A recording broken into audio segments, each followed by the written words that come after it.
काली pant, सफ़ेद shirt और हल्की सी मुड़ी हुई आस्तीनें, होठों में दबी सुलगती सिगरेट और आंखों में अजीब सी सख्ती लिए सौर्य प्रताप कोठे के दरवाजे से बाहर निकला था।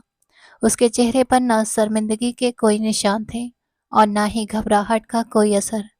हालांकि आसपास का माहौल किसी भी आम इंसान को बेचैन करने के लिए काफी था। कोठे के दरवाजे पर खड़ी रंग बिरंगे कपड़ों में सजी लड़कियां आने जाने वालों को मुस्कुराकर, इशारे करके और आवाजें देकर अपनी तरफ खींचने की कोशिश कर रही थीं। कोई नजरें झुकाकर जल्दी जल्दी अंदर जा रहा था, तो कोई उन्हें नजरअंदाज करके आगे बढ़ जाता। मगर शौर्य प्रताप की नजरें उन सब से बेपरवाह सीधे रास्ते पर टिकी थीं। सड़क टूटी फूटी थी और जगह जगह गड्ढे थे, इसलिए उसने अपनी गाड़ी काफी आगे खड़ी की थी और अब पैदल चल रहा था। उसने सिगरेट का आखिरी कश लिया, उसे जमीन पर फेंका और जूते की एड़ी से मसल दिया। अभी वो कुछ ही कदम आगे बढ़ा था कि अचानक उसके कदम रुक गए। उसकी भौहें हल्की सी सिकुड़ गईं। उसे महसूस हुआ जैसे कोई उसे लगातार देख रहा हो। उसने बिना पलके झपकाए धीरे धीरे गर्दन घुमाई। सड़क लगभग वैसे ही थी जैसे कुछ पल पहले थी, लेकिन अब उसे सड़क के किनारे खड़ी काले रंग की गाड़ी कुछ अलग लगी थी। ऐसा लगा जैसे उसके पीछे कोई अभी अभी छिपा हो। वो बिना जल्दबाजी किए उसकी तरफ बढ़ा। हर कदम के साथ उसके चेहरे की सख्ती और बढ़ती जा रही थी। कुछ ही फीट की दूरी पर पहुंचकर वो रुक गया और बर्फ जैसी ठंडे लहजे में बोला, बाहर आ जाओ, मैं तुम्हें देख चुका हूँ। अब मुझसे छिपने का कोई फायदा नहीं। कुछ पल तक खामोशी छाई रही, फिर गाड़ी के पीछे से धीरे धीरे एक शख्स सामने आया था। बिखरे हुए बाल, नम आंखें, कांपते होठ और झुका हुआ सिर। शौर्य प्रताप की आंखें एक पल के लिए फैल गईं। अब नहीं। उसके मुंह से वे इख्तियार निकला। 20 साल की वो खूबसूरत लड़की उसके सामने नजरें झुकाए खड़ी थी। उसे देखकर ऐसा लग रहा था जैसे वो कई घंटों से लगातार रो रही हो। शौर्य प्रताप कुछ पल तक खामोशी से उसे घूरता रहा, फिर उसके चेहरे पर नफरत की एक सख्त लकीर उभर आई थी। मुझे तुमसे ये उम्मीद नहीं थी। उसकी आवाज पहले से कहीं ज्यादा कड़ी थी। मैं जानता था तुम्हारे दिमाग में बहुत कुछ चलता रहता है। तुम कोई दूध की धुली लड़की नहीं हो, लेकिन मैंने कभी सोचा नहीं था कि तुम मुझे इस गंदी जगह पर मिलोगी। अवनी ने फौरन सिर उठाया। उसकी आंखों में आंसू भर आए थे। भगवान के लिए बस ऐसी बातें मत कीजिए जैसा आप सोच रहे हैं। मैं यहाँ अपनी मर्जी से नहीं आई हूँ। चुप रहो। उसने गुस्से से उसकी बात बीच में ही काट दी। गलत काम के अलावा और क्या वजह हो सकती है? क्या मुझे नहीं पता ये कैसी जगह है? ये रेड लाइट एरिया है। यहाँ शरीफ लड़कियों का गुजारना भी ठीक नहीं माना जाता, और तुम यहाँ कोठे के इतने करीब खड़ी हो। उसकी नजरों में नफरत साफ दिखाई दे रही थी। तुम जैसी गिरी हुई लड़कियां मैंने आज तक नहीं देखी। उसके ये शब्द अवनी के दिल पर किसी धारदार हथियार की तरह लगे थे। वो बेइख्तियार रो पड़ी थी। उसके दोनों हाथ कांप रहे थे। प्लीज। उसकी आवाज टूट गई। मेरी बात सिर्फ एक बार सुन लीजिए। मैं आपको सब कुछ बता दूंगी, लेकिन अभी नहीं। मैं बहुत मजबूर हूँ। भगवान के लिए किसी को कुछ मत बताइएगा। वो रोते हुए उसके सामने हाथ जोड़ चुकी थी। शौर्य प्रताप ने नफरत से उसके जुड़े हुए हाथों की तरफ देखा और सख्त लहजे में बोला, मेरे सामने से यूं आंसू बहाने की कोशिश भी मत करना। मुझे तुमसे नफरत है। तुम हमारे परिवार की इज्जत को मिट्टी में मिला रही हो। मैंने कुछ गलत नहीं किया। अपनी की आवाज बुरी तरह कांप रही थी। भगवान की कसम, मैं बस करो तुम। शौर्य प्रताप इतनी जोर से चीखा कि अपनी डर कर एक कदम पीछे हट गई। अब एक शब्द भी नहीं। चलो घर। तुम्हारा फैसला आज ही होगा। आज सबके सामने सच निकलवा कर रहूंगा।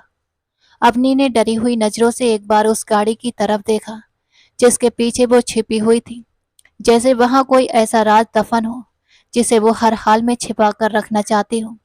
लेकिन अगले ही पल जब उसकी नजर शौर्य प्रताप की गुस्से से भरी आंखों से मिली, तो उसने तुरंत सिर झुका लिया। वो खामोशी से उसके आगे आगे चलने लगी, जबकि शौर्य उसके पीछे सख्त कदमों से बढ़ रहा था। दोनों वहां से दूर जा रहे थे, लेकिन उस काली गाड़ी के धुंधले शीशों के पीछे से अब भी कोई उन्हें चुपचाप देख रहा था, जैसे असली कहानी तो अब शुरू होने वाली हो। कुछ देर बाद गाड़ी हवेली के बड़े से गैराज में आकर एक झटके से रुकी।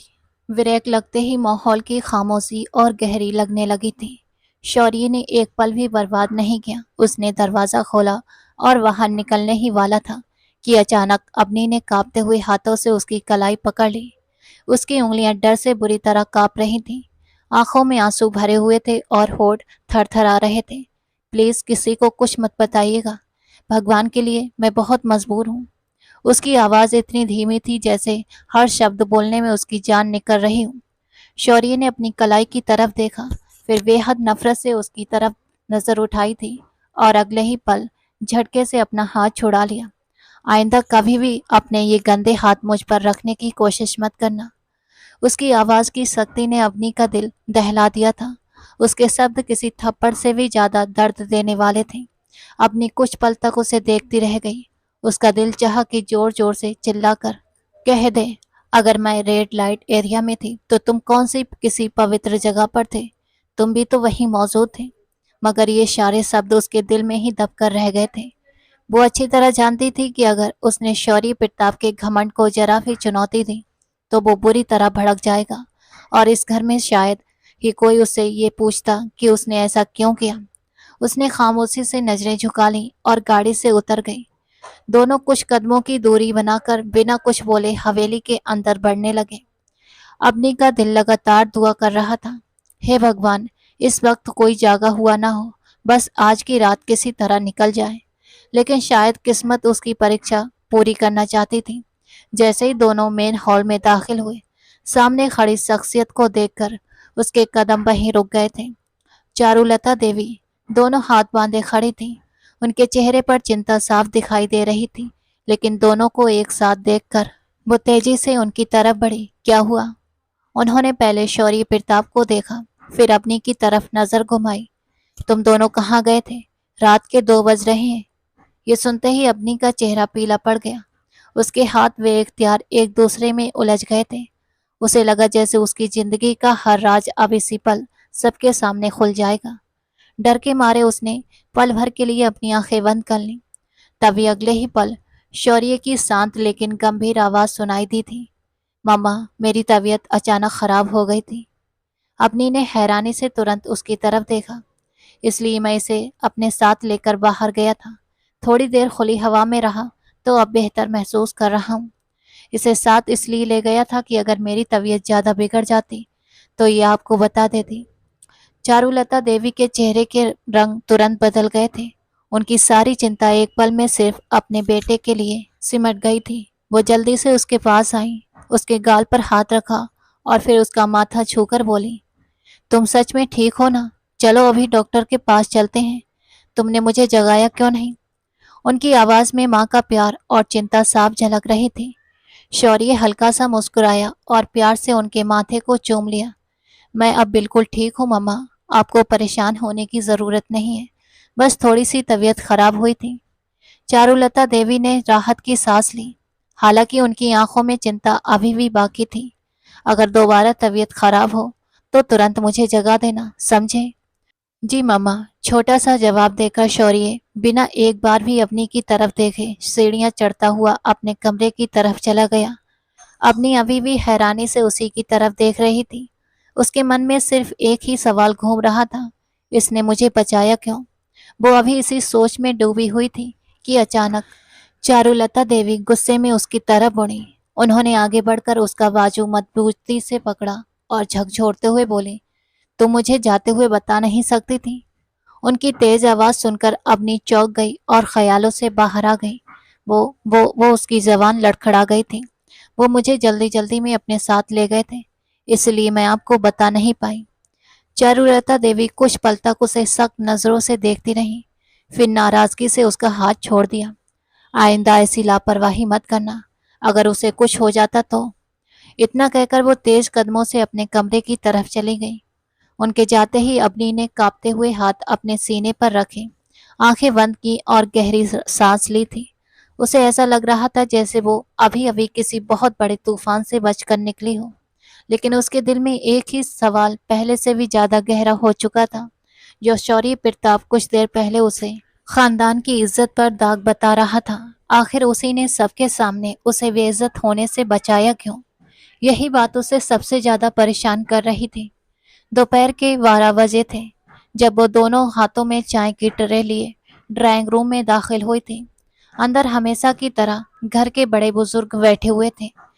रुद्र प्रताप सिंह अपनी खास जगह पर रॉब के साथ बैठे थे। उनके पास ही राघवेंद्र सिंह मौजूद थे। चारुलता देवी सोफे के एक किनारे पर बैठी थी, जबकि कियारा दूसरे सोफे पर आराम से बैठी हुई थी। वही हर्षवर्धन सिंह पूरे आत्मविश्वास के साथ सोफे की पीठ से टिके हुए थे। अवनी ने नजरें झुकाकर धीरे से कहा, नमस्ते। सबने छोटा सा जवाब दिया। वो चुपचाप नीचे बिछी कालीन पर घुटनों के बल बैठ गई और ट्रे से एक एक करके चाय के कप निकालने लगी। अभी उसने पहला कप ही भरा था कि अचानक रघुवेंद्र सिंह की भारी आवाज पूरे कमरे में गूंज उठी। तुम कल रेड लाइट एरिया में मौजूद थे। रघुवेंद्र सिंह के ये शब्द सुनते ही अवनी के हाथ कांप गए। कप और प्लेट के टकराने की हल्की सी आवाज कमरे में गूंज उठी और घर आकर बोल रहे थे कि तुम्हारी तबीयत खराब थी, जबकि ये भी कल तुम्हारे साथ थी। उन्होंने उंगली से इशारा करते हुए अवनी की तरफ देखा। आखिर मामला क्या है? एक पल के लिए अपनी को लगा जैसे उसके दिल की धड़कनें रुक गई हों। उसका चेहरा सफेद पड़ गया, सांस जैसे सीने में अटक गई। उसने डरते हुए शौर्य की तरफ देखा।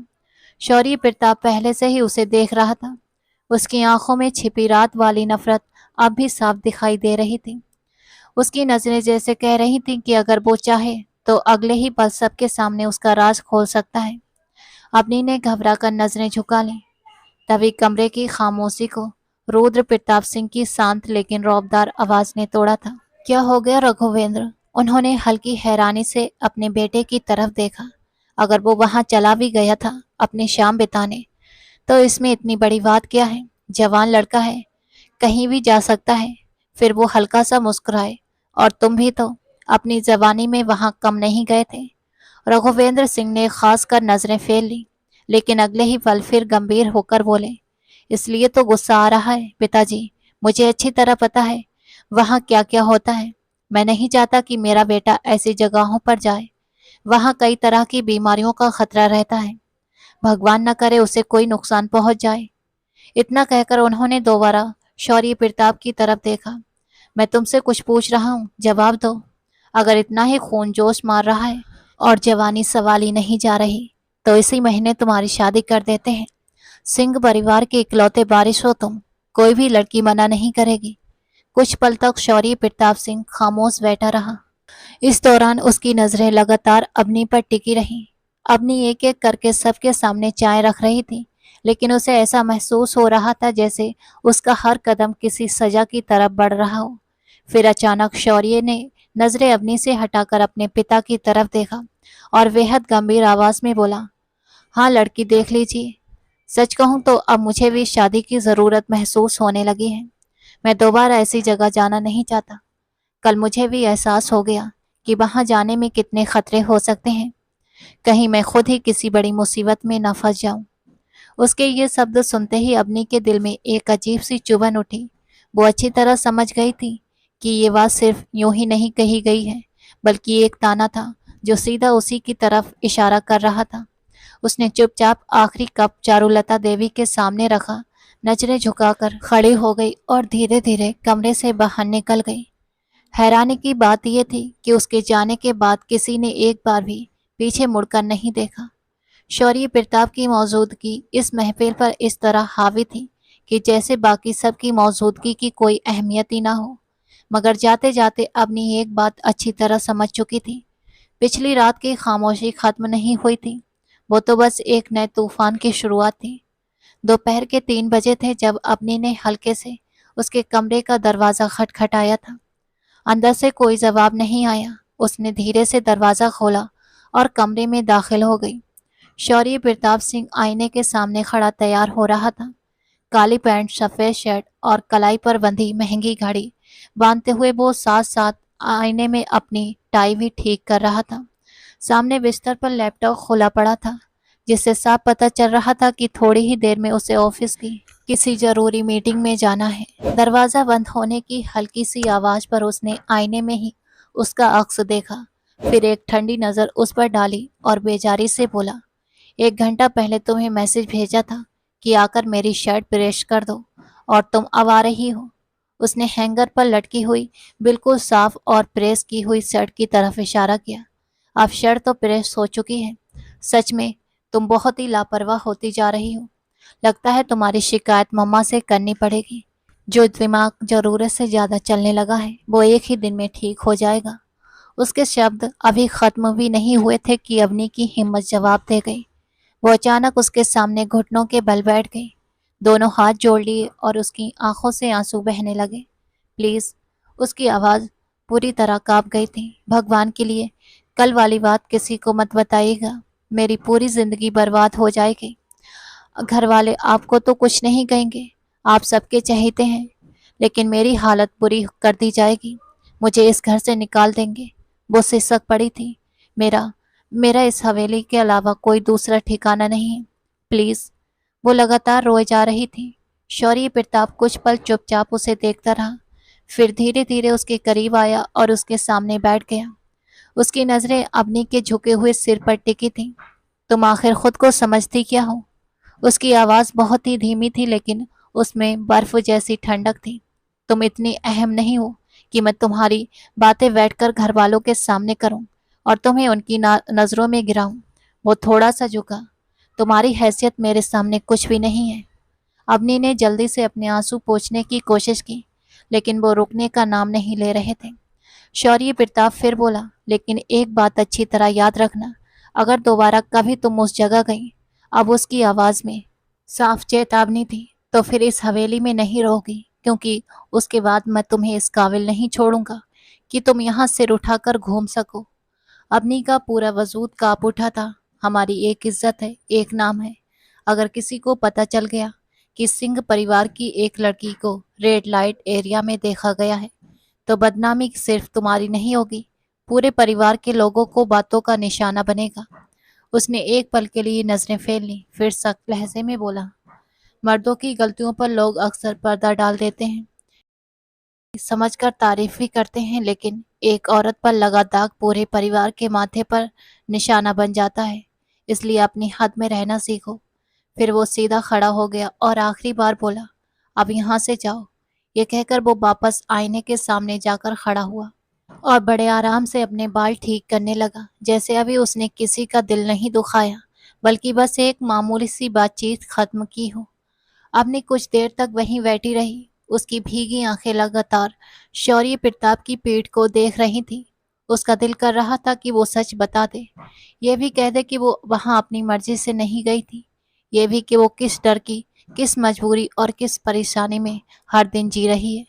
लेकिन सामने खड़े इंसान की आंखों में उसे सिर्फ नफरत दिखाई देती थी। वो जानती थी कि अगर आज वो उसके सामने पूरी तरह टूट भी जाए, तब भी उसे उससे कोई सहारा नहीं मिलेगा। उसने धीरे से अपने आंसू पोंछे, कांपते कदमों से उठी और बिना कुछ कहे कमरे से बाहर निकल गई। दरवाजा बंद होने के बाद शौर्य प्रताप ने पहली बार आईने से नजरें हटाई। वो मुड़ा और कुछ पल पर बंद दरवाजे को गौर से देखता रहा। उसके माथे पर हल्की सी सोच उभरी थी। फिर धीमी आवाज में खुद से बोला, अगर वो सच में गलत थी, तो उसकी आंखों में इतना डर क्यों था? आखिर असली बात क्या है? कुछ देर बाद वो ऑफिस के लिए निकल गया। रात हो चुकी थी। अपनी चुपचाप रसोई में खड़ी एक एक करके रोटियां बना रही थी। उसके हाथ तो रोज की तरह काम कर रहे थे, लेकिन उसका मन कहीं और उलझा हुआ था। हर गुजरते पल के साथ उसके दिल में एक ही सवाल बढ़ता जा रहा था कि आखिर वो इस मुसीबत से बाहर कैसे निकले। न जाने कब से वो इसी डर, घुटन और बेबसी के साथ जी रही थी। बचपन से किस्मत ने उसके हिस्से में खुशियों से ज्यादा मुश्किलें ही लिखी थीं, लेकिन पिछले कुछ दिनों से जो कुछ हुआ था, उसने उसकी सहन करने की ताकत भी तोड़ दी थी। बार बार उसकी आंखों में आंसू भर आते, मगर वो उन्हें पोंछकर फिर से रोटी पलटने लगती थी। एक पल को उसका दिल करता कि सब कुछ खत्म कर दे और हर दर्द से हमेशा के लिए छुटकारा पा ले, लेकिन जैसे ही मौत का ख्याल आता, उसका पूरा शरीर डर से कांप उठता। हे भगवान, मैं आखिर करूं तो क्या करूं? वो इन्हीं ख्यालों में खोई हुई थी कि अचानक उसे अपने पीछे किसी की मौजूदगी का एहसास हुआ। उसके हाथ एक पल को रुक गए। उसने धीरे से पलटकर देखा तो सामने चारुलता देवी खड़ी थी। उनके चेहरे पर गुस्सा साफ नजर आ रहा था और आंखों में शक भरा हुआ था। अपनी घबरा कर सीधी खड़ी हो गई। आंटी, वो बस इतना ही कह पाई थी कि चारुलता देवी तेजी से उसके पास आई, उसका बाजू कसकर पकड़ा और जोर से झकझोर दिया। सच सच बताओ। उनकी आवाज गुस्से से कांप रही थी। मेरे बेटे और तुम्हारे बीच क्या चल रहा है? कल उसे रेड लाइट एरिया में देखा गया था और रात के 2 बजे तुम भी उसी के साथ घर लौटी थी। क्या तुम दोनों वहां साथ थे? ये सुनते ही अवनी का चेहरा सफेद पड़ गया। उसे लगा जैसे किसी ने उसकी सांसें रोक दी हों। वो अविश्वास से चारुलता देवी को देख रही थी। उसके होठ हिले तो थे लेकिन आवाज नहीं निकली थी। चुप क्यों हो? चारुलता देवी ने उसे फिर से झकझोरा। या फिर मेरा शक सही है? मेरे बेटे पर नजर रखे बैठी हो तुम? सिंह परिवार की बहू बनने के सपने देख रही हो? नहीं, ऐसी कोई बात नहीं है आंटी जी। अवनी ने कांपती आवाज में कहना चाहा लेकिन उसकी बात पूरी भी नहीं हो पाई थी कि चारुलता देवी ने गुस्से में पास रखा चिमटा उठा लिया और उसके हाथ पर दे मारा। तेज जलन की लहर उसके पूरे वजूद में दौड़ गई थी। उसके मुंह से दर्द भरी चीख निकल गई, लेकिन वो पूरी तरह बाहर आती उससे पहले ही चारुलता देवी ने उसका मुंह कसकर बंद कर दिया। खबरदार! उनकी आवाज में जहर घुला हुआ था। अगर इस रसोई से तुम्हारी एक भी आवाज बाहर गई तो याद रखना, तुम्हारे लिए बहुत बुरा होगा। अवनी की आंखों से लगातार आंसू बह रहे थे। वो दर्द और डर से बुरी तरह कांप रही थी। चारुलता देवी उसके करीब झुककर बोली, जो रानी बनने के सपने तुमने अपने दिल में पाल रखे हैं उन्हें आज ही भूल जाओ। तुम इस घर में सिर्फ रहने वाली एक लड़की हो। शौर्य प्रताप की पत्नी बनने का सपना देखने की कोशिश भी मत करना। अपनी जगह पहचानो और उसी में रहो, वरना याद रखना, किसी को ऊंचाई से नीचे गिराने में मुझे बहुत मजा आता है। उन्होंने गुस्से से उसका बाजू छोड़ दिया। आखिरी बार उसे नफरत भरी नजरों से देखा और तेज कदमों से किचन से बाहर चली गई। उनके जाते ही अपनी के शरीर से जैसे सारी ताकत निकल गई हो। वो अपना जला हुआ हाथ सीने से लगाकर धीरे धीरे फर्श पर बैठ गई। उसकी सिसकियां अब खुलकर रोने में बदल चुकी थीं। उसने अपने जले हुए हाथ को देखा तो उसकी आंखों से आंसू और तेज बहने लगे। मम्मी! उसके होठों से वे इख्तियार निकल गया था। पापा! उसने दोनों हाथों से अपना चेहरा ढक लिया। अगर आप दोनों आज जिंदा होते तो शायद मेरी जिंदगी इतनी अंधेरे में ना होती। शायद कोई तो होता जो मुझ पर भरोसा करता। वो फूट फूट कर रोने लगी। उसके दिल का बरसों पुराना दर्द आंसुओं के साथ बह निकला रहा था। फिर उसने कांपते हुए हाथ आसमान की तरफ उठा दिए। हे भगवान, मैं बहुत थक गई हूँ। अब मुझ में और हिम्मत नहीं बची। अगर मेरे लिए कहीं कोई रास्ता है तो मुझे दिखा दीजिए। मुझे इस मुसीबत से निकाल लीजिए। मेरी जिंदगी में थोड़ी आसानी कर दीजिए। मैं अब और सहन नहीं कर सकती। उसकी दुआ के साथ आंसू लगातार उसके हाथों पर गिर रहे थे। लेकिन उस रात पहली बार उसे एहसास हुआ कि जब इंसान हर तरफ से हार जाता है तब उसके पास सिर्फ एक सहारा बचता है, वो भगवान का। अगले दिन दोपहर का समय था। हवेली के ड्राइंग रूम में चारुलता देवी और उनकी बड़ी बहन कौशल्या देवी आमने सामने बैठी चाय पी रही थी। उनके सामने कई लड़कियों की तस्वीरें और रिश्तों की जानकारी रखी हुई थी, मगर चारुलता देवी हर तस्वीर को कुछ पल देखती और फिर बिना दिलचस्पी के साथ एक तरफ रख देती। आखिर उन्होंने गहरी सांस ली और कप मेज पर रखते हुए बोली, मैं तो सच में थक गई हूँ कौशल्या दीदी। आखिर इतनी जल्दी में मैं अपने बेटे शौर्य के लिए कोई लड़की कैसे चुन लूं? मेरा बेटा लाखों में एक है। उसके जैसा न रूप है, न रुतबा, न खानदान। मैं किसी भी साधारण सी लड़की को लाकर उसके साथ कैसे खड़ा कर दूं? उन्होंने हल्की झुंझलाहट से सिर हिलाया। ऊपर से रघुवेंद्र सिंह ने भी कह दिया है कि इसी महीने हर हाल में शौर्य की शादी होनी चाहिए। मुझे समझ नहीं आता इतनी जल्दी किस बात की है। अगर वो कभी कभार गलत जगह पर चला भी जाता है तो जाने दीजिए। जवान लड़का है, खून गर्म है। अगर थोड़ा बहुत मन बहलाने चला जाता है तो इसमें इतनी बड़ी परेशानी की क्या बात है? उनकी बात सुनकर कौशल्या देवी ने हैरानी से उनकी तरफ देखा। मतलब तुम सच में अपने बेटे को गलत रास्ते पर जाता हुआ देखना चाहती हो? चारुलता देवी चौंक गई। ये कैसी बातें कर रही हैं आप दीदी? कौशल्या देवी गंभीर होकर बोली, आज वो रेड लाइट एरिया जा रहा है, कल शराब पीना शुरू कर देगा, परसों और भी गलत लोगों की संगत में पड़ जाएगा। बुरी आदतें कभी एक जगह नहीं रुकती। धीरे धीरे इंसान को पूरी तरह बर्बाद कर देती हैं। फिर एक वक्त ऐसा आएगा जब तुम अपने ही बेटे को संभाल नहीं पाओगी। चारुलता देवी कुछ देर के लिए चुप हो गई थी। उनके चेहरे का आत्मविश्वास जैसे अचानक गायब हो गया था। सच तो ये था कि उन्होंने कभी इस नजरिए से सोचा ही नहीं था। उन्होंने परेशान होकर अपनी बहन की तरफ देखा। तो फिर अब मुझे क्या करना चाहिए? कौशल्या देवी ने बिना देर किए जवाब दिया। सबसे अच्छा रास्ता यही है कि शौर्य की शादी कर दो। चारुलता देवी ने सवाल भरी नजरों से उन्हें देखा। तो वो आगे बोली, लेकिन किसी ऐसी लड़की से जो तुम्हारी बात माने, तुम्हारे काबू में रहे, जिसे तुम जैसे चाहो वैसे चला सको, जो तुम्हारी हर बात पर सिर झुका दे, कभी बहस ना करे और इस घर में आकर सिर्फ तुम्हारी मर्जी के हिसाब से अपनी जिंदगी बिताए। चारुलता देवी हल्का सा हंस पड़ी। दीदी, आजकल ऐसी लड़कियां कहाँ मिलती हैं? अब हर लड़की की अपनी अपनी सोच होती है, अपनी पसंद होती है और अपनी जिंदगी के फैसले खुद लेने की चाहत होती है। कौशल्या देवी के होठों पर हल्की सी मुस्कान आ गई। एक लड़की है? चारुलता देवी तुरंत सीधी होकर बैठ गई। कौन? क्या मैं उसे जानती हूँ? कौशल्या देवी ने सिर हिला दिया। बहुत अच्छी तरह जानती हूँ। कुछ पर रुकने के बाद उन्होंने कहा, अब नहीं। तुम्हारी घर में रहने वाली वो लड़की। चारुलता देवी की आंखें हैरानी से फैल गईं। क्या अबनी? मैं उसे अपने बेटे की पत्नी बनाऊं? कौशल्या देवी ने बड़े इत्मीनान से सिर हिला दिया। हाँ, जरा आराम से सोचो। वो बेहद खूबसूरत है, समझदार है, पढ़ी लिखी है और घर के सारे काम भी जानती है। अगर मेरा कोई बेटा होता तो मैं बिना एक पल गवाए उसे अपनी बहू बना लेती। फिर वो थोड़ा और करीब होकर बोली, और सबसे बड़ी बात, तुम उसे बचपन से जानती हो। वो आज भी तुम्हारे सामने सिर उठाकर बात नहीं करती। शादी के बाद भी वैसे ही रहेगी, तुम्हारी बात मानने वाली लड़की। चारुलता देवी चुपचाप उनकी बातें सुनती रहीं। कौशल्या देवी ने आगे कहा, और दूसरी तरफ शौर्य प्रताप भी उसे पसंद नहीं करता। वो भी तुम्हारी बात मानेगा। ऐसे में ना पति उसके लिए तुम्हारे खिलाफ खड़ा होगा और ना ही वो खुद कभी तुम्हारे सामने आवाज उठाने की हिम्मत करेगी। सोचो, ऐसी बहू तो ढूंढने से भी नहीं मिलती। चारुलता देवी कुछ देर तक गहरी सोच में डूबी रहीं।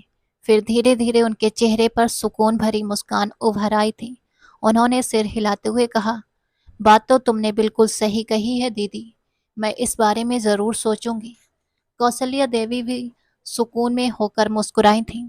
उन्होंने सामने रखा चाय का कप उठाया और एक घूंट लेते हुए बोली, कभी कभी सबसे अच्छा फैसला वही होता है जिसकी किसी को उम्मीद नहीं होती। चारुलता देवी ने भी अपना कप उठा लिया, लेकिन अब उनकी नजरें चाय पर नहीं थी। उनके दिमाग में एक ऐसा प्लान चल रहा था जो अगर सच बन गया तो कई लोगों की जिंदगी हमेशा के लिए बदल सकती थी। रात काफी हो चुकी थी। शौर्य प्रताप अपने कमरे में बिस्तर के पास रखे सोफे पर आधा लेटा हुआ लैपटॉप चला रहा था। उसका पूरा ध्यान स्क्रीन पर था कि तभी दरवाजे पर हल्की सी दस्तक हुई। उसने स्क्रीन से नजरें हटाए बिना कहा, आ जाइए। अगले ही पल दरवाजा खुला और चारुलता देवी मुस्कुराते हुए कमरे में आ गई। शौर्य प्रताप ने लैपटॉप रख दिया और सीधा होकर बैठ गया। आ जाइए मामा, सब ठीक है ना? चारुलता देवी उसके पास आकर बैठ गई और प्यार से उसके बालों में हाथ फेरते हुए बोली, तुमसे एक जरूरी बात करनी थी। शौर्य प्रताप ने उनके चेहरे की गंभीरता देखकर सवाल भरी नजरों से उनकी तरफ देखा। कहिए। चारुलता देवी कुछ पल तक चुप रहीं, फिर धीरे से बोली, मैंने तुम्हारे लिए एक लड़की पसंद की है। मैं चाहती हूँ कि इसी महीने तुम्हारी शादी हो जाए। शौर्य ने बेजारी से लंबी गहरी सांस ली। फिर वही शादी की बात। हाँ, और इस बार मैंने फैसला भी कर लिया है। कौन है? चारुलता देवी ने सीधा उसकी आंखों में देखते हुए कहा, अवनी। एक पल के लिए जैसे कमरे की हवा थम सी गई थी। शौर्य के चेहरे के रंग तुरंत बदल गए थे। वो फौरन अपनी जगह से खड़ा हो गया। नामुमकिन, ये कभी नहीं हो सकता। उसकी आवाज सख्त थी। मैं उस लड़की से शादी नहीं करूंगा। चारुलता देवी ने हैरानी से उसे देखा। इतनी नफरत क्यों है तुम्हें उससे? शौर्य का जबड़ा भींच गया था। उसके दिमाग में तुरंत वो रात घूम गई। रेड लाइट एरिया, काली गाड़ी के पीछे छिपी अवनी, उसकी भीगी हुई आंखें। वो बहुत कुछ बताना चाहता था, ये भी कि उसे लगता है मामला उतना सीधा नहीं है जितना दिखता है। शायद उसकी जिंदगी में कोई ऐसा राज है जिसके बारे में कोई नहीं जानता। लेकिन अगले ही पल उसने अपना ही किया हुआ वादा याद आ गया था। उसने खुद से कहा था कि वो ये बात घर में नहीं बताएगा। उसने गहरी सांस ली और नजरें दूसरी तरफ फेर ली। वजह कुछ भी हो, उसने छोटे से जवाब में कहा, मुझे वो पसंद नहीं है, बस यही वजह है। चारुलता देवी ने पूछा। हाँ, उसने ठंडे लहजे में कहा। मुझे उसका चेहरा पसंद नहीं, उसकी तारीफ करना पसंद नहीं, उसका रहन सहन पसंद नहीं। सच कहूं तो मुझे उसमें से कुछ भी पसंद नहीं है। चारुलता देवी हल्का सा मुस्कुरा दी। बेटा, पसंद तो वक्त के साथ भी हो जाती है। शौर्य ने बिना एक पल गवाए जवाब दिया, मेरे साथ नहीं होगा। फिर उसने दो टूक अंदाज में कहा, मैं उससे नफरत करता हूँ। चारुलता देवी अब गंभीर हो गई थी। पहले मेरी बात पूरी ध्यान से सुनो। मैं तुमसे उसके प्यार करने के लिए नहीं कह रही, सिर्फ शादी की बात कर रही हूँ। शौर्य प्रताप चुप रहा तो वो आगे बोली, अपनी कभी तुम्हारे सामने ऊंची आवाज में बात नहीं करेगी, हमेशा तुम्हारी बात मानेगी। तुम जैसे रखोगे वैसे ही रहेगी, न जिद करेगी, न बेवजह सवाल करेगी, और न ही तुम्हारी मर्जी के खिलाफ जाएगी। शौर्य प्रताप ने हल्के से तंज के साथ कहा, तो आपको बहू चाहिए या एक खामोश साया? चारुलता देवी ने बुरा माने बिना जवाब दिया। मुझे ऐसी बहू चाहिए जो इस घर को संभाले, ना कि उसे लड़ाई का मैदान बना दे। फिर वो बोली, तुम्हारा काम अलग है, कभी कभी कई दिनों तक घर से बाहर रहना पड़ता है। शादी के बाद भी अगर तुम अपने काम में फंसे रहे या दोस्तों के साथ समय बिताओ तो वो कभी तमाशा नहीं करेगी। वो तुम्हारी इज्जत, तुम्हारे खानदान की इज्जत और इस घर की मर्यादा बनाए रखेगी। लोग उसे सिर्फ शौर्य प्रताप की पत्नी और इस घर की बहू के रूप में जानेंगे। आगे चलकर वो तुम्हारे बच्चे की मां बनेगी। उससे ज्यादा किसी बात का दबाव करने की उसमें हिम्मत नहीं होगी। शौर्य प्रताप खामोशी से उन्हें देखता रहा। वो समझ रहा था कि उनकी हर बात बहुत सोच समझ कर कही जा रही है। चारुलता देवी ने उसका हाथ अपने हाथ में लिया। बेटा, हर शादी प्यार से नहीं चलती, कई शादियां सिर्फ जिम्मेदारी निभाने से भी चल जाती हैं। मुझे बस इतना भरोसा दे दो कि मेरी ये इच्छा पूरी कर दोगे। शौर्य प्रताप ने आंखें बंद करके गहरी सांस ली। उसके चेहरे पर साफ नाराजगी थी।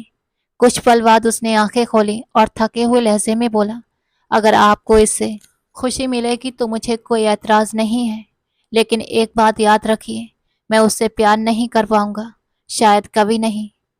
चारुलता देवी के चेहरे पर सुकून भरी मुस्कान आ गई। उन्होंने प्यार से उसके माथे को चूम लिया। मुझे प्यार नहीं चाहिए, सिर्फ तुम्हारी मंजूरी चाहिए, बाकी सब वक्त के साथ सब ठीक हो जाएगा।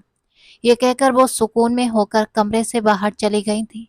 दरवाजा बंद होते ही शौर्य प्रताप ने दोनों हाथ अपने बालों में फेर लिए। वो खिड़की के पास जाकर खड़ा हो गया और अंधेरे आसमान को देखते हुए धीरे लेकिन कड़वे लहजे में बोला, मुझे नहीं पता अवनी तुम कौन सा राज छिपा रही हो, लेकिन ये उम्मीद रखना कि इस शादी के बाद मेरे दिल में तुम्हारे लिए कुछ बदल जाएगा। इसके बाद 2 दिन खामोशी से गुजर गए। रात का गहरा अंधेरा चारों तरफ फैला हुआ था। घड़ी में 1 बज चुका था और पूरी हवेली गहरी नींद और सन्नाटे में डूबी हुई थी। अवनी ने धीरे से अपने कमरे का दरवाजा खोला और बाहर कदम रखा। वो पूरी तरह चादर में लिपटी हुई थी। अंधेरे में उसका साया बिल्कुल मुश्किल से नजर आ रहा था। उसकी आंखों में साफ डर दिखाई दे रहा था। लगातार रोने की वजह से चेहरा लाल हो चुका था और उसके कदमों में घबराहट साफ झलक रही थी, जैसे हर पल उसे किसी ऐसे अंजाम के करीब ले जा रहा हो जिससे वो खुद भी डरती हो। वो बार बार इधर उधर देखती और फिर जल्दी जल्दी घर के मेन दरवाजे की तरफ बढ़ने लगी। गेट के पास बैठा गार्ड कुर्सी पर सिर झुकाए सो रहा था। अपनी ने राहत की सांस ली। उसने धीरे से दरवाजे के हैंडल पर हाथ रखा ही था कि अचानक किसी मजबूत हाथ ने उसका बाजू पकड़कर उसे जोर से अपनी तरफ खींच लिया। वो डर के मारे चीखने ही वाली थी कि अगले ही पल एक सख्त हाथ उसके मुंह पर आ गया। चुप, एक भारी आवाज उसके कानों में पड़ी, मैं हूं, खबरदार अगर आवाज निकाली तो। अपनी ने डरी हुई नजरों से सामने देखा। दीवार की ओट में खड़ा शौर्य प्रताप गुस्से से उसे घूर रहा था। उसकी आंखों में अजीब सी शक्ति थी। उसने धीरे से उसका मुंह छोड़ा, लेकिन नजरें उसके चेहरे से नहीं हटी। कहाँ जा रही थी तुम? अवनी ने नजरें झुका ली। उसके होठ कांपे लेकिन आवाज नहीं निकली। मैं तुमसे कुछ पूछ रहा हूँ। शौर्य प्रताप की आवाज और सख्त हो गई थी। रात के 1 बजे चादर ओढ़कर कहाँ जा रही थी। अवनी की आंखों से आंसू बहने लगे। उसने मुश्किल से कहा, प्लीज मुझे जाने दीजिए। कहाँ जाना है तुम्हें? वो एक कदम और करीब आ गया। उसी रेड लाइट एरिया में। अवनी का दिल जैसे धड़कना भूल गया था। आखिर तुम्हारी जिंदगी में चल क्या रहा है? शौर्य प्रताप ने दांत भींचे हुए, तुम असल में हो कौन? किस मुसीबत में फंसी हुई हो? और हर बार उसी जगह क्यों जाती हो? अवनी ने दोनों हाथ जोड़ दिए। भगवान के लिए अभी कुछ मत पूछिए। सही वक्त आने पर मैं सब कुछ बता दूंगी। सही वक्त। शौर्य प्रताप हल्की सी हंसी हंसा, लेकिन उसमें तंज साफ था। तुम्हारा वो वक्त कभी नहीं आएगा। फिर वो उसकी आंखों में देखते हुए बोला, मैं सिर्फ इतना देख रहा हूं कि तुम इस परिवार की इज्जत को खतरे में डाल रही हो। उसकी आवाज और ठंडी हो गई थी। 2 हफ्ते बाद तुम मेरी पत्नी बनने वाली हो, और आज भी आधी रात को चुपके से घर से बाहर निकल रही हो। क्या चाहती हो तुम? शौर्य प्रताप ने सख्त लहजे में कहा, कल को लोग कहेंगे कि इस परिवार की होने वाली बहू आधी रात को ऐसी गंदी जगह पर जाया करती है। ऐसा मत कहिए। अवनी की आवाज भर गई। मैं कोई गलत काम नहीं कर रही, लेकिन मेरा वहां जाना बहुत जरूरी है। अगर मैं आज नहीं गई तो सब कुछ बर्बाद हो जाएगा। क्या बर्बाद हो जाएगा? शौर्य प्रताप ने तुरंत सवाल किया। कौन है वहां? किससे मिलने जा रही हो? अवनी ने तेजी से ना में सिर हिला दिया।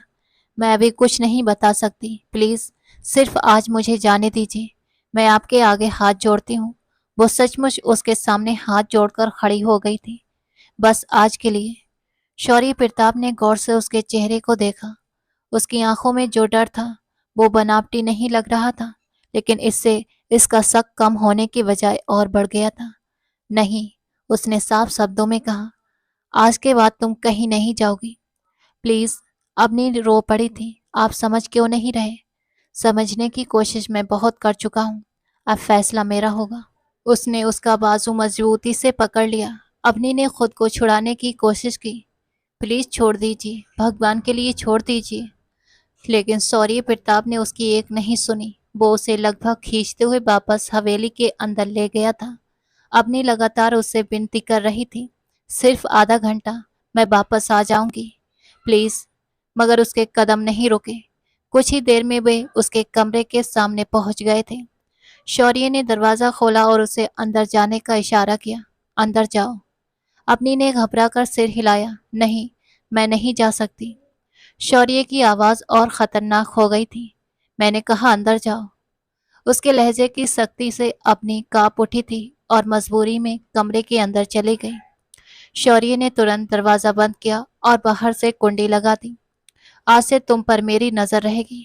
दरवाजे के बाहर से उसकी आवाज साफ सुनाई दे रही थी। 2 हफ्ते बाद हमारी शादी है। तब तक तुम अकेले कहीं नहीं जाओगी।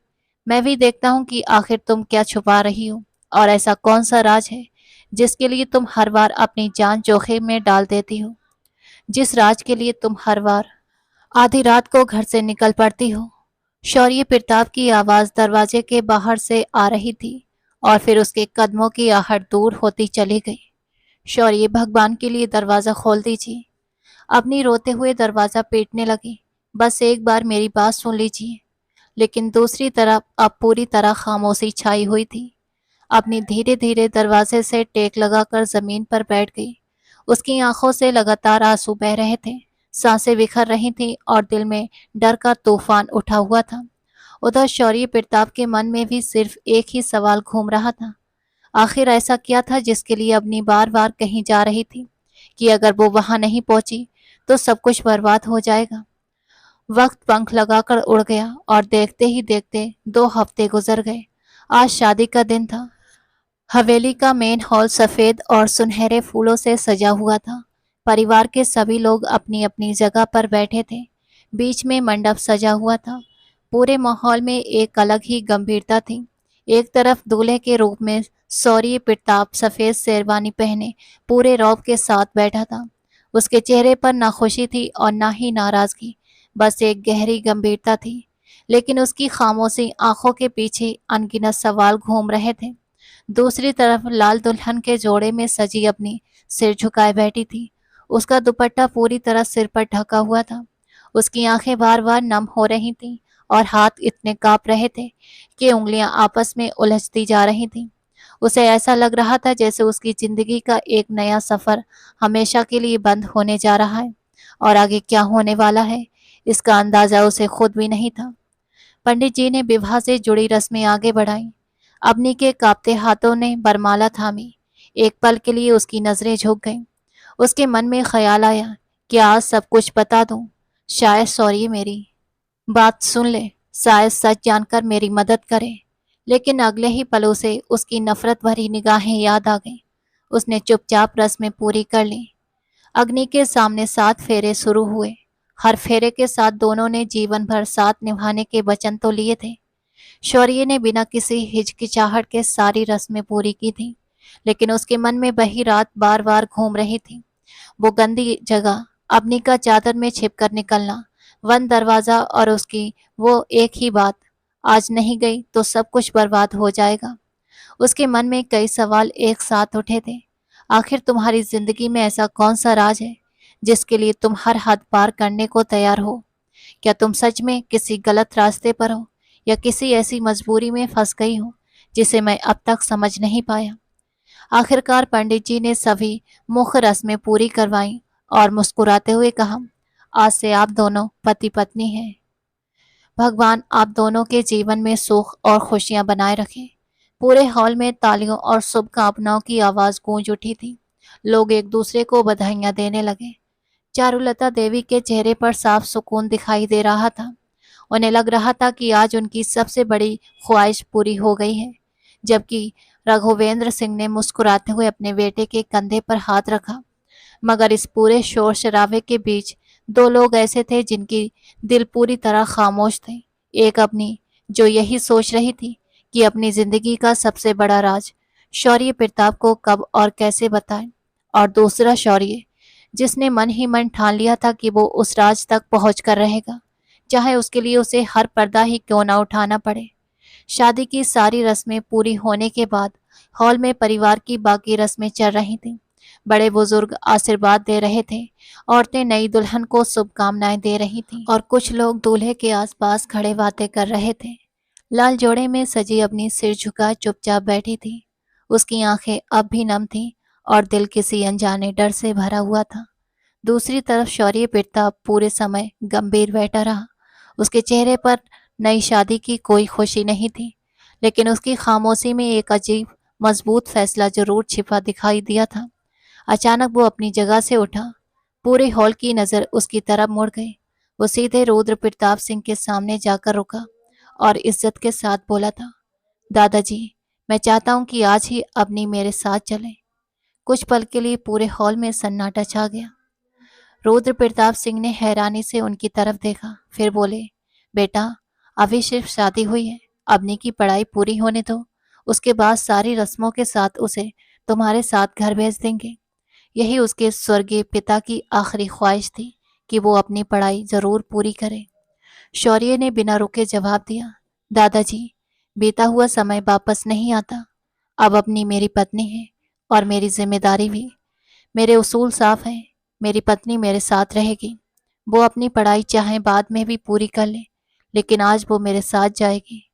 रघुवेंद्र सिंह तुरंत बोल पड़े थे, शौर्य, मेहमानों के सामने बातों को इतना मत बढ़ाओ। जो पहले तय हुआ है वही होगा।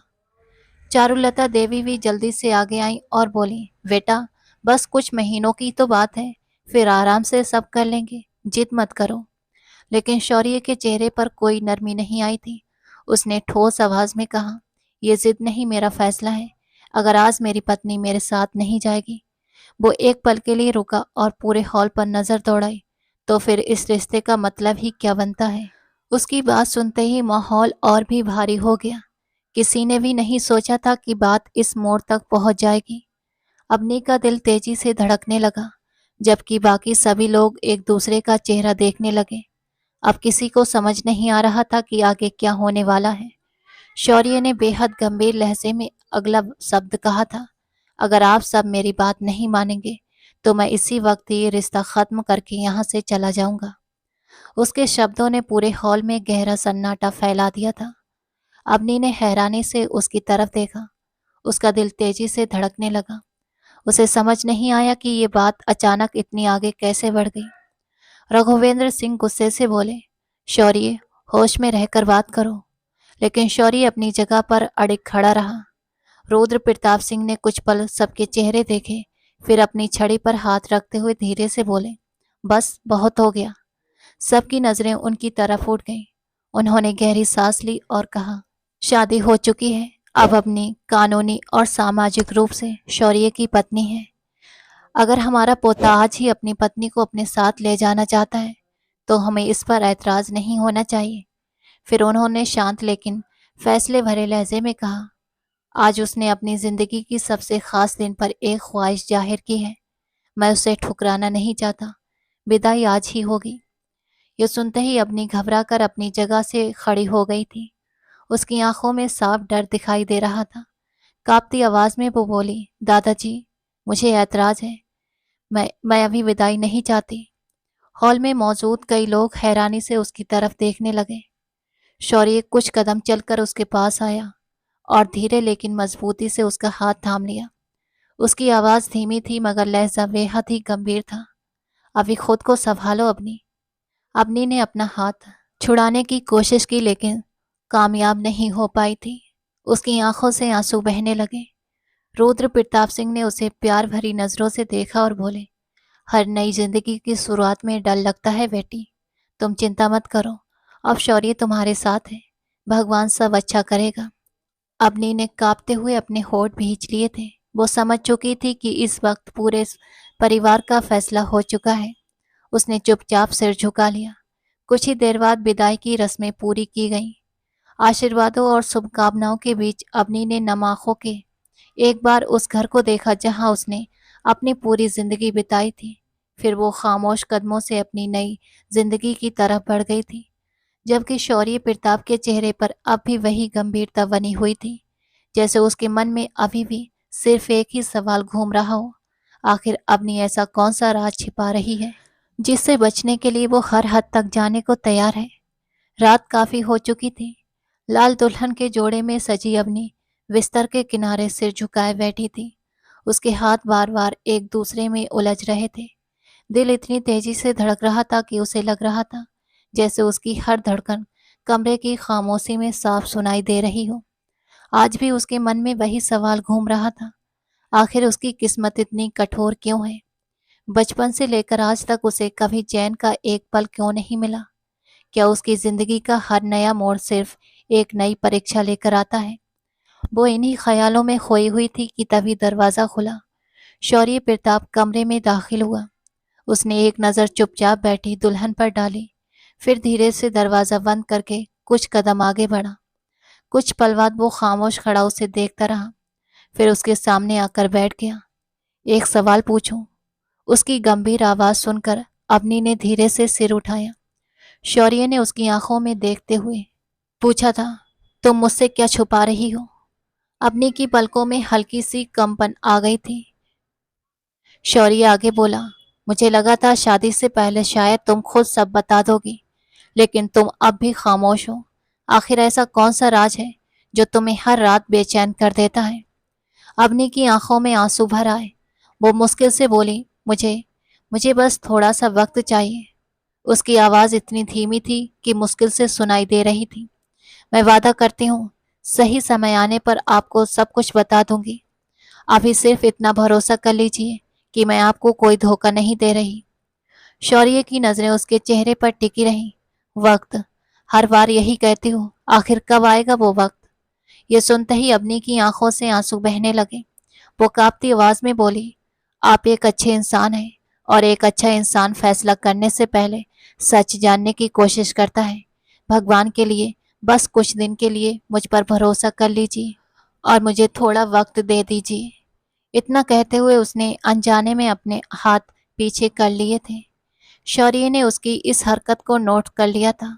उसने धीरे से उसकी कलाई पकड़ ली। अपनी दर्द से सिहर उठी और तुरंत हाथ छुड़ाने की कोशिश करने लगी। छोड़िए। उसकी आवाज दर्द से भर गई थी। तभी शौर्य की नजर अचानक उसकी कलाई पर पड़ गई और वो वहीं ठिठक गया। जलने का गहरा निशान उसकी कलाई पर साफ दिखाई दे रहा था।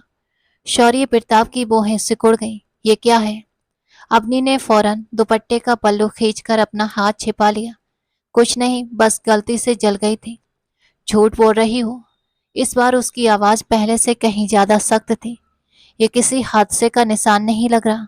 सच बताओ, ये किसने किया है? अवनी चुप रही। उसकी आंखों से लगातार आंसू बहते रहे। शौर्य एक कदम और करीब आया। मैं आखिरी बार पूछ रहा हूं। अवनी ने आंखें बंद कर ली, जैसे खुद को सच बोलने के लिए तैयार कर रही हो। फिर टूटी हुई आवाज में बोली, आंटी जी ने। शौर्य एक पल के लिए बिल्कुल सन्न रह गया। मम्मा ने? उसके मुंह से बेख्याली में निकला। अवनी ने धीरे से हाँ में सिर हिला दिया। ये सिर्फ एक बार हुआ है या पहले भी? शौर्य ने तुरंत दूसरा सवाल किया। अवनी कुछ देर खामोश रही, फिर मुश्किल से बोली, नहीं, अक्सर ऐसा होता है। कभी डांट, कभी मार, कभी सजा। शौर्य कुछ पल तक बस कुछ बोल ही नहीं पाया था। उसने अपनी माँ को हमेशा सख्त स्वभाव का देखा था, लेकिन कभी ये नहीं सोचा था कि वो किसी के साथ इतनी बेरहमी भी कर सकती हैं। उसकी नज़र फिर अवनी के चेहरे पर गई। पहली बार उसे उसकी आंखों में सिर्फ डर नहीं, बल्कि बरसों की थकान और दर्द भी साफ दिखाई दिया था। उसने गहरी सांस ली और धीरे से पीछे हट गया। आज के लिए बस इतना काफी है। उसकी आवाज अब पहले से भी काफी नर्म थी।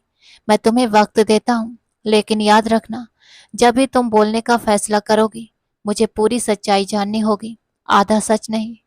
इतना कहकर वो बिस्तर से दूर सोफे की तरफ चला गया। उसने एक तकिया उठाया और वहीं लेट गया। कमरे में फिर से खामोशी छा गई। अपनी हैरानी से उसे देखती रह गई। उसे यकीन नहीं हो रहा था कि वही इंसान जिसकी आंखों में उसने हमेशा अपने लिए नफरत देखी थी, आज बिना कोई और सवाल किए उसे वक्त देकर चुपचाप चला गया था। लेकिन उस रात दोनों की आंखों से नींद कोसों दूर थी। एक अपने बीते हुए दर्द के बोझ तले दबी हुई थी और दूसरा एक ही सवाल में उलझा हुआ था।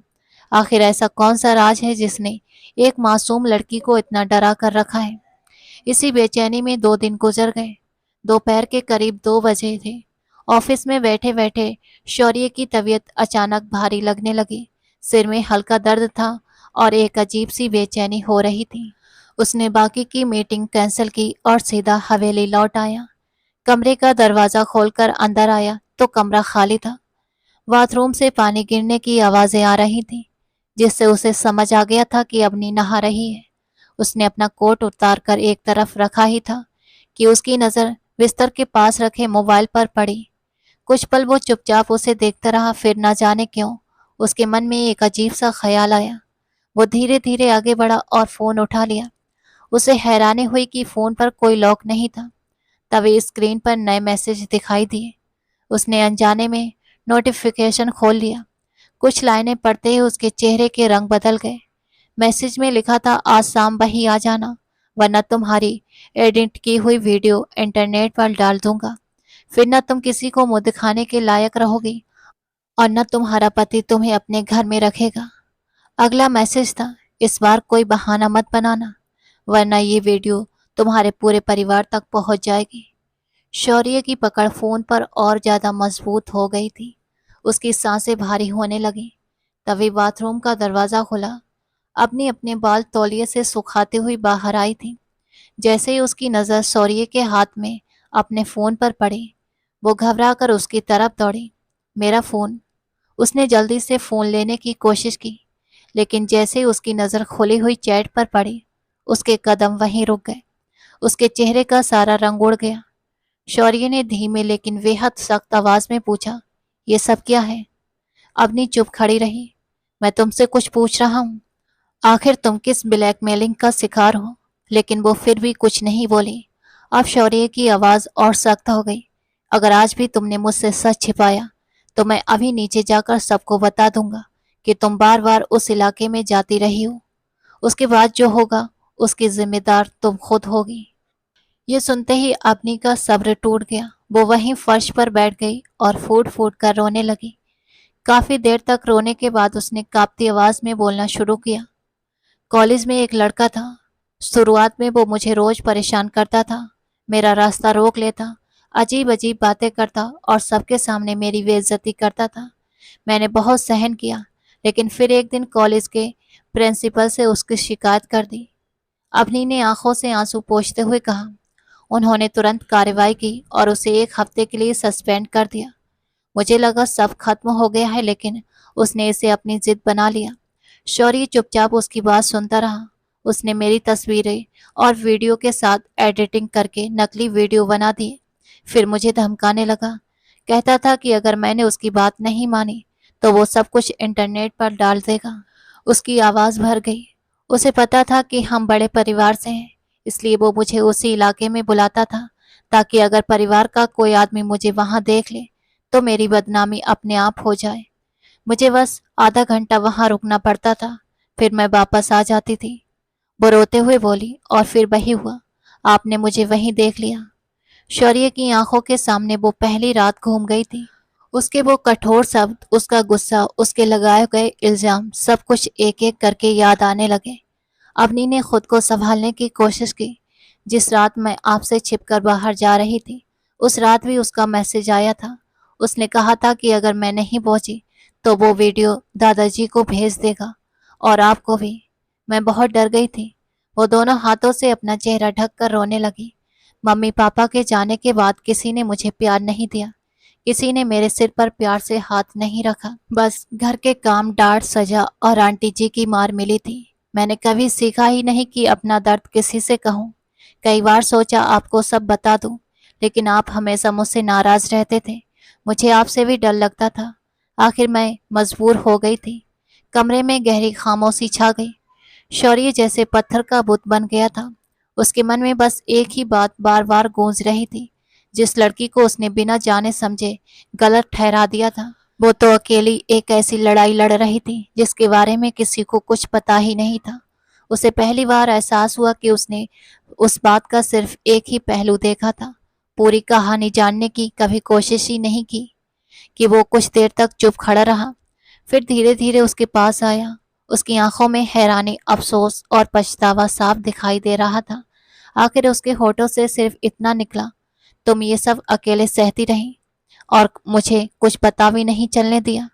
जब अमरी ने कोई जवाब नहीं दिया तो वो चुपचाप कमरे से बाहर चला गया। 1 हफ्ता बीत चुका था। दोपहर की हल्की धूप खिड़की के कमरे में फैली हुई थी। अपनी बिस्तर से टेक लगाकर शांति से एक कहानी पढ़ रही थी। जब से शौर्य को सारी सच्चाई पता चली थी, उसके मन का डर थोड़ा कम हो गया था। सबसे बड़ी बात यह थी कि जो आदमी उसे ब्लैकमेल कर रहा था, उसकी तरफ से भी पिछले 1 हफ्ते से कोई मैसेज नहीं आया था। कई दिनों बाद अवनी के चेहरे पर थोड़ी शांति दिखाई दे रही थी। हालांकि उसकी आंखों में बरसों की थकान अब भी साफ झलक रही थी। तभी कमरे का दरवाजा खुला और शौर्य प्रताप अंदर आया था। उसने अपना ऑफिस का कोट एक तरफ रखा और आकर उसके पास बैठ गया। अवनी ने तुरंत किताब बंद कर दी और बड़ी इज्जत के साथ बोली थी, मैं आपके लिए चाय बना कर लाऊं। शौर्य ने हल्के से सिर हिलाया। नहीं, बैठो, आज मुझे तुमसे एक जरूरी बात करनी है। उसके गंभीर लहजे को सुनकर अवनी चुपचाप बैठ गई। कुछ पल तक शौर्य नीचे देखता रहा, जैसे सही शब्द ढूंढ रहा हो। फिर उसने गहरी सांस ली और बोला, जिस लड़के ने तुम्हें ब्लैकमेल किया था वो अब जेल में है। अवनी की आंखें हैरानी से फैल गईं। क्या? उसकी आवाज कांप गई। शौर्य ने हाँ में सिर हिलाया। उसका फोन, कंप्यूटर और सारे सबूत पुलिस के हवाले कर दिए गए हैं। नकली वीडियो भी मिल गई है। अब वो कानून का सामना करेगा और तुम्हें दोबारा कभी परेशान नहीं कर पाएगा। अवनी की आंखों से तुरंत आंसू बहने लगे। वो कुछ देर तक उसे देखती रही, फिर धीमी आवाज में बोली, लेकिन आप तो मुझसे नफरत करते थे, फिर मेरे लिए इतना सब क्यों किया? शौर्य हल्का सा मुस्कुराया, लेकिन उसकी मुस्कान में पछतावा था। शायद मुझे खुद भी बहुत देर से समझ आया कि मैं तुमसे नफरत नहीं करता। वो धीरे से बोला, जब भी घर में तुम्हारी तारीफ होती या दादाजी तुम्हें मुझसे ज्यादा अहमियत देते, मुझे अच्छा नहीं लगता था। मैं खुद को इस घर का सबसे चहेता समझता था। फिर जब तुमने कॉलेज जाने की जिद की, मैं चाहता था तुम सिर्फ लड़कियों वाले कॉलेज में पढ़ो, लेकिन तुमने दूसरा कॉलेज चुना। वहीं से मेरे मन में एक अजीब सी जिद पैदा हो गई थी। उसने पहली बार पूरी गंभीरता से उसकी तरफ देखा था। बाद में मेरे कुछ दोस्तों ने तुम्हारे बारे में गलत बातें कही। मैंने सच्चाई जानने की कोशिश ही नहीं की और उनकी बातों पर यकीन कर लिया। शायद इसलिए क्योंकि मैं खुद भी अपने जज्बात नहीं समझ सकता था। अपनी चुपचाप उसकी बातें सुनती रही। शौर्य की आवाज़ और धीमी हो गई। जब मैंने तुम्हें उस इलाके में देखा तो बिना कुछ जाने तुम्हें गलत समझ लिया। मैंने सवाल कम किए और फैसले ज़्यादा सुना दिए। अब सोचता हूँ तो लगता है कि तुम्हें सबसे ज़्यादा ज़रूरत किसी के भरोसे की थी और मैंने वही तुमसे छीन लिया था। उसने धीरे से कहा, अपनी अगर हो सके तो मुझे माफ़ कर देना। कमरे में कुछ देर के लिए खामोशी छा गई। फिर अवनी की आंखों से एक आंसू गिरकर उसके हाथों पर आ टपका।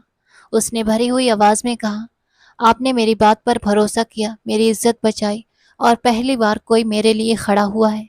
शायद मैं बचपन से इसी एहसास का इंतजार कर रही थी। उसकी आवाज भर गई थी। मैं आपको माफ करती हूँ। ये सुनकर शौर्य प्रताप की आंखों में पहली बार सुकून दिखाई दिया था। उसने बहुत संभाल कर, जैसे उसकी इजाजत मांग रहा हो, उसकी तरफ देखा। जब अपनी ने चुपचाप सिर हिलाकर हामी भरी तो शौर्य ने धीरे से उसे अपने करीब कर लिया। ये किसी हक का नहीं बल्कि भरोसे और अपनेपन का एहसास था। अपनी की आंखें नम थीं। उसने धीमी आवाज में कहा, शुक्रिया मेरी जिंदगी बदलने के लिए। शौर्य ने हल्की मुस्कान के साथ जवाब दिया, नहीं, अब शुक्रिया मत कहो। आज से तुम अकेली नहीं हो। जितने दुख भी तुमने अब तक अकेले सहे हैं, अब उनमें से कोई भी तुम्हें अकेले नहीं सहना पड़ेगा। मैं वादा करता हूँ, तुम्हारी इज्जत भी मेरी जिम्मेदारी है, तुम्हारा भरोसा भी और तुम्हारी सुरक्षा भी। अपनी ने पहली बार दिल से मुस्कुराकर उसकी तरफ देखा था। उसे लगा जैसे बरसों बाद उसके दिल का बोझ हल्का हुआ हो। शायद किस्मत हमेशा बुरी नहीं रहती। कभी कभी एक सच्चा इंसान, एक सही फैसला और एक सही समय पर किया गया भरोसा इंसान की पूरी जिंदगी बदल देता है।